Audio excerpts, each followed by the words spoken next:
Hey, what's up guys? Jack and Harry here from Salute the Magpie, and today we've got something very special in store. We've got an interview settled with Birmingham's own SHVPES, who are currently on a massive UK debut tour.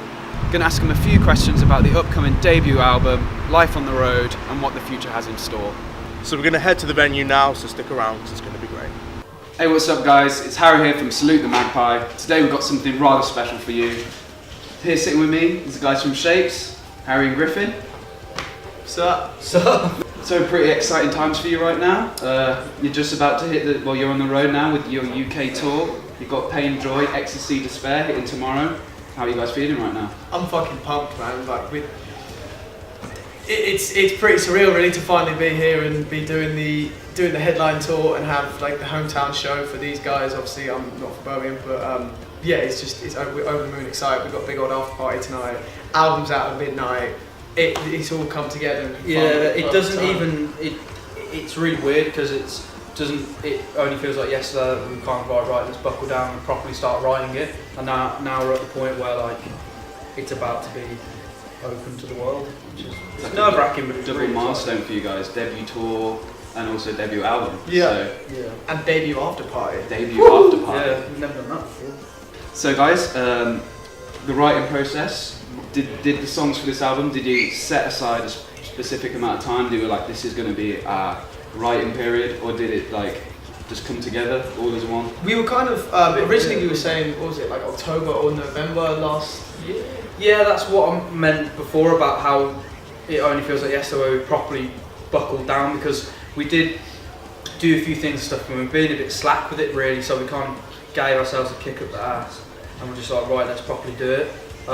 And for like the next 2 to 3 months, we just had 3 to 4 days a week with each other where we just absolutely smashed out loads of songs and stuff, did about 20 songs.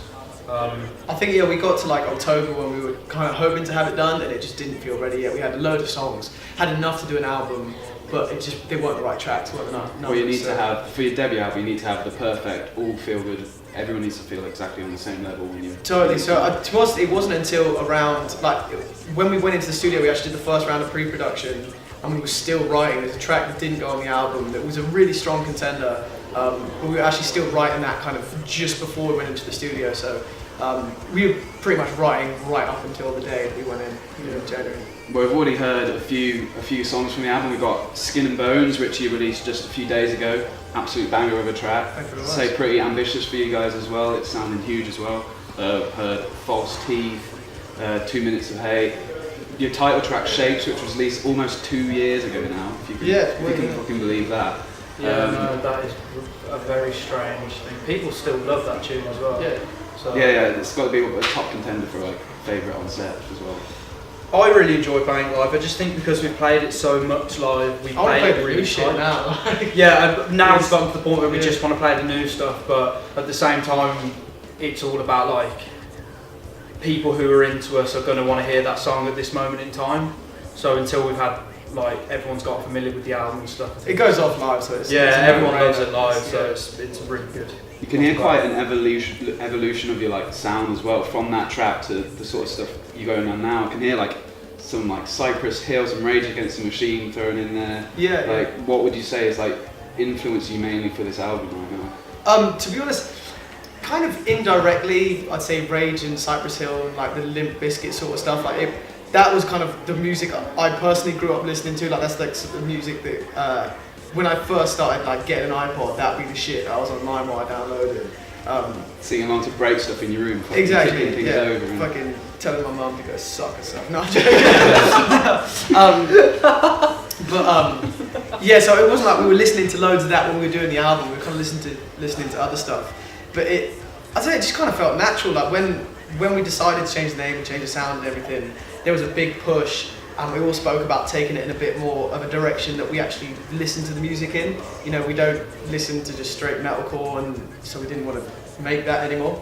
You don't want to be boxed into a certain genre either, do you? I just really? fuck genres, man. Like, What are they there for? Get some reviews and they're like, oh, point in it. metalcore band from Birmingham. It's just like, fuck you. The problem is when, because I like to think now that we're really no one actually remembers the Saitoto days anymore and stuff, and what we were before we changed our name, because that was like quite a metalcore thing, and like now we've come straight out doing our own stuff that isn't necessarily, that people still tend to tarnish you with the same brush. I think like people on really the release of this album will now project you from that all. Yeah, and I hope it so. will be That's the aim, man. That's what we want people to go away from the album after listening to it thinking. I think if you're expecting a generic metalcore album, you're going to be sorely disappointed. Yeah.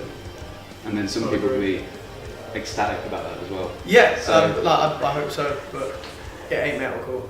we'll talk a little bit about life on the road, touring. Obviously, it has its ups and downs. Can you give us some highlights? I think in terms of like shows and stuff, highlight-wise, the one that springs to mind is the last Asking show we played at Coco. Because before we went out, there was like the crowd were fucking hyped before we went. Before they'd even got into the venue, the queue went all the way from Coco all the way up to like Pizza Hut, which is a long way if you know Camden. It's probably like 300-meter queue, maybe. 200 Yeah, queue. it's huge. But yeah, anyway, I digress. When we got onto stage, before we went onto stage, they were all doing a Shapes chant, which was incredibly strange. Well, when you're a Never had that supporting before. act, and then Yeah, I'm surprised they could pronounce chanting your it. name. The crowd could pronounce SHVPES, but yeah. That is a good one actually, because never before have any of us ever been inside stage and then a huge crowd of people like chanting your name. It's a really weird experience because for a second you don't think it's actually like. We were looking at each other happening. like, is that They is that our name? Shapes? Yeah, is that us? What? It was awesome though, man. It was such a good like before walking out on stage, such a good thing to kind of like to hear and get you pumped for it and stuff. So that was really cool. So if some guys have never seen you live before, or for your fans, what is expected from a Shapes live performance? We're going to give absolutely everything we've got. We're going to go as hard as we can, and we want everyone in the crowd to do the same, and we just want to fucking party. I don't want to see feet on the floor, I don't want to see crossed arms, I want people jumping, we're jumping, you can fucking jump. I want beers being sunk, beers being thrown at us, I don't care as long as they're moving. I just want to fucking party. Last night we played Milton Can Keynes. play alright. Yeah, played alright too. And we got like the majority of the fans up on stage. The majority, every single person in the Yeah. crowd, even the sound guy was on stage.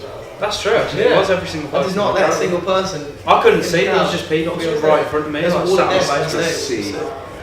So Yeah, we made a wall of death on the stage. It was quite an experience. people had instruments like.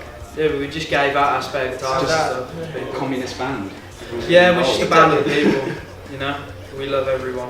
Well, nice one, guys. It's been a pleasure talking to you tonight. Thank you very much for having us, Some mate. insane insights into what you guys are about. So what does the future have? Is there anything in the pipeline at the moment? Or, We got something super duper exciting. We got a fucking big ass tour we're going on, which obviously we can't say because that would just be too much fun. Yeah. So We can't tell you who it's with yet, but it's going to be sick. It's going to be amazing. 2017, fantastic. yeah. Brilliant. We'll leave it on that. Yeah. What's up? This is Shapes, and our debut album, Pain, Joy, Ecstasy, Despair, is out now. You can pick it up from all the usual places.